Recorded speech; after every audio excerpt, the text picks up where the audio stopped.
Assalamualaikum dan salam sejahtera, bertemu kembali dalam rangkuman berita seminggu yang membawakan berita-berita terkini di Pahang bersama saya Fansurina Abdullah.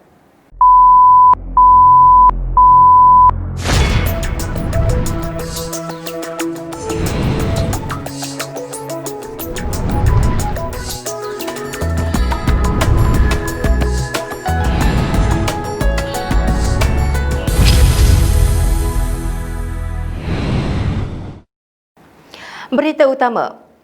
Kebahuduli Yang Maha Mulia Pemangku Raja Pahang Tengku Mahkota Tengku Hassanal Ibrahim Alam Shah Ibni Al-Sultan Abdullah Ru'aituddin Al-Mustafa Billah Shah berangkat menziarahi mangsa kebakaran di Kampung Bolo Ulu Lancang Isnin lalu.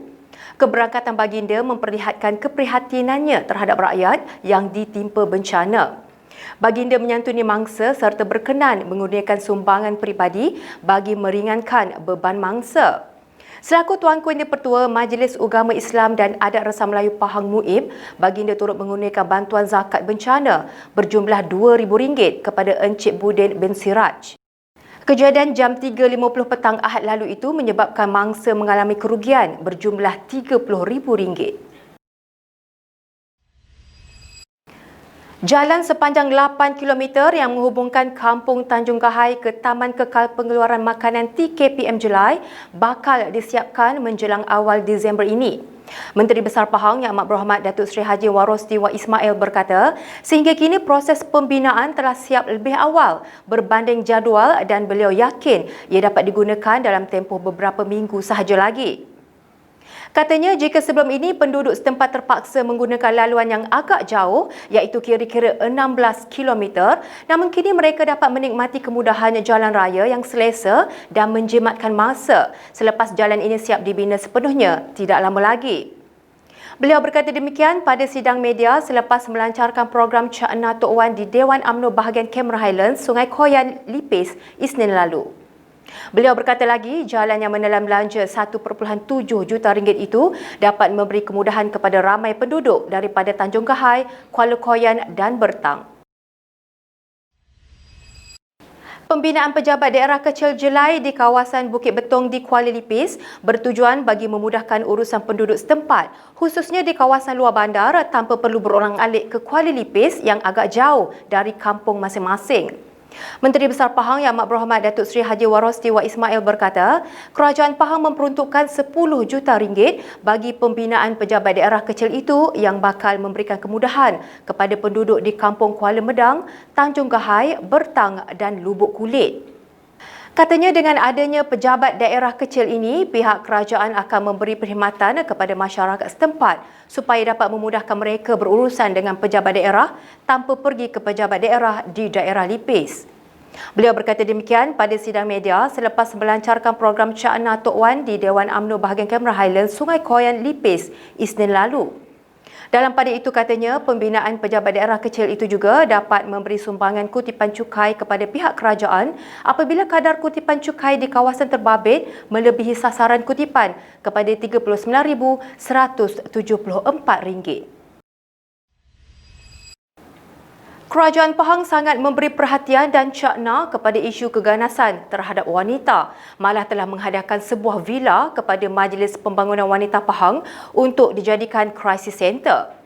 Pengurus Jawatan Kuasa Perpaduan Kebajikan Masyarakat, Pembangunan Wanita dan Keluarga Negeri Pahang Yang Berhormat Datuk Seri Hajah Shahaniza Syamsuddin berkata, villa berkenaan yang bernilai RM1.2 juta ini juga akan memberi perlindungan sementara kepada wanita yang menjadi mangsa keganasan. Beliau yang juga Ahli Dewan Negeri Kuala Sentul berkata, villa tersebut kini dalam proses pengubahsuaian dan dijangka akan mula beroperasi tahun depan. Kerajaan Pahang juga sangat memberi perhatian dan cakna dengan isu ini.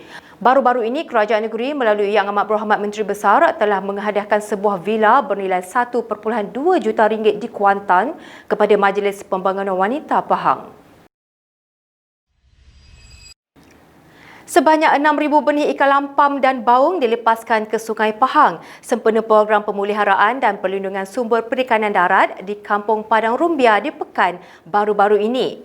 Pengurusi Jawatankuasa Sains, Teknologi, Inovasi, Komunikasi dan Multimedia Negeri Pahang Yang Berhormat Datuk Haji Muhammad Fakhruddin Muhammad Arif berkata, program ini diadakan serentak di seluruh daerah di Negeri Pahang dan bertujuan bagi memastikan sumber ikan sungai terus kekal serta tidak pupus. Beliau yang juga ahli Dewan Negeri Bebar juga mengingatkan masyarakat supaya lebih bertanggungjawab dengan tidak menggunakan kaedah tuba atau meracun ikan kerana ia memberi kesan buruk serta mengakibatkan habitat ikan akan pupus. Racun ikan seperti karbofuran, metomil dan potas bakal mendedahkan pemakan ikan kepada keracunan kimia, antara yang paling berbisa di kalangan kategori racun yang mampu menyebabkan kematian.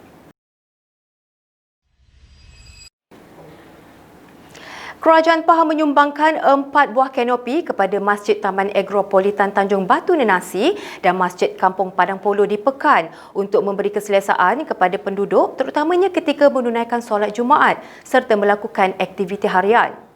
Pengurusi Jawatankuasa Sains, Teknologi, Inovasi, Komunikasi dan Multimedia Negeri Pahang Yang Berhormat Datuk Haji Muhammad Fakhruddin Muhammad Arif berkata, beliau turut menyampaikan sumbangan kepada peniaga agar mereka dapat menjalankan perniagaan dengan lebih sempurna sekaligus menambah pendapatan. Di samping itu, beliau turut menyampaikan sumbangan pelajaran kepada 2 orang pelajar daripada keluarga kurang berkemampuan agar mereka dapat menumpukan pelajaran sebaik mungkin demi masa hadapan. Katanya lagi, kesemua sumbangan daripada Kerajaan Negeri Pahang, pimpinan Menteri Besar Yang Amat Berhormat Datuk Seri Haji Warosti Wak Ismail ini adalah demi meringankan beban rakyat. Dalam majlis yang sama juga, beliau menyampaikan sumbangan mesin rumput dan rantai mesin gergaji chainsaw kepada pengerusi JKKK Kampung Tanjung Medang Hilir untuk melakukan kerja pembersihan di kampung. Kesemua 90 buah sekolah di daerah Temerloh dicadangkan supaya menjadi pusat pembinaan sementara PPS sebagai persediaan menampung mangsa banjir kali ini.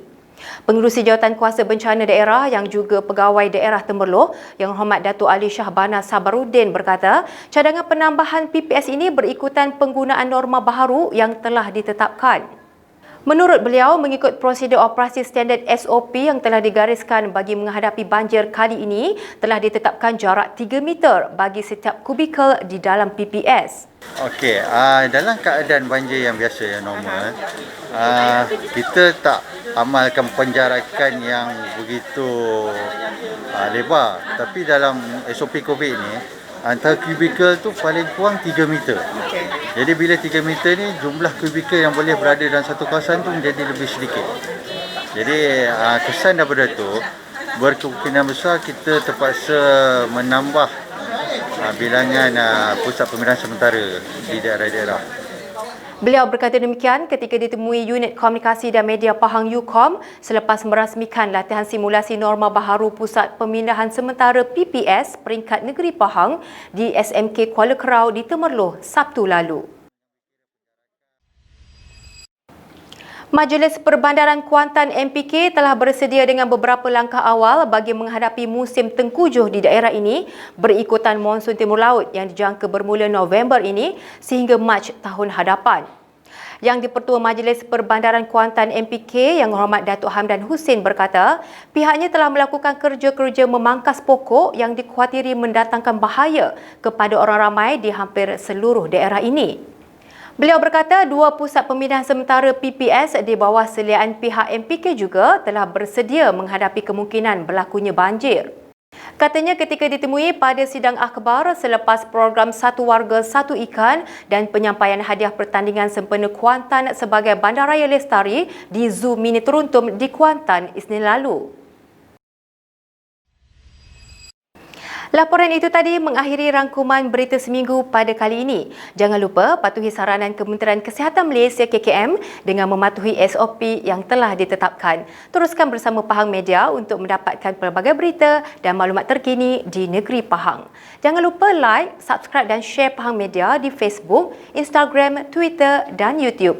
Anda juga boleh mendapatkan berita terkini di Pahang menerusi portal pahangmedia.my. Baiklah, sampai jumpa lagi pada minggu hadapan. Assalamualaikum.